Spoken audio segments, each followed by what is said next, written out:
தேடி நீ ஓடு.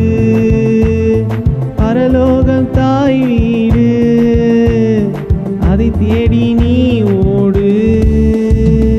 ஒருவரும் அழிந்து போகாமலே தாயகம் வர வேண்டும் தப்பாமலே. ஒருவரும் அழிந்து போகாமலே தாயகம் வர வேண்டும் தப்பாமலே. இயேசுவால பிடிக்கப்பட்டவன், அவர் இரத்தத்தால கழுவப்பட்டவன்.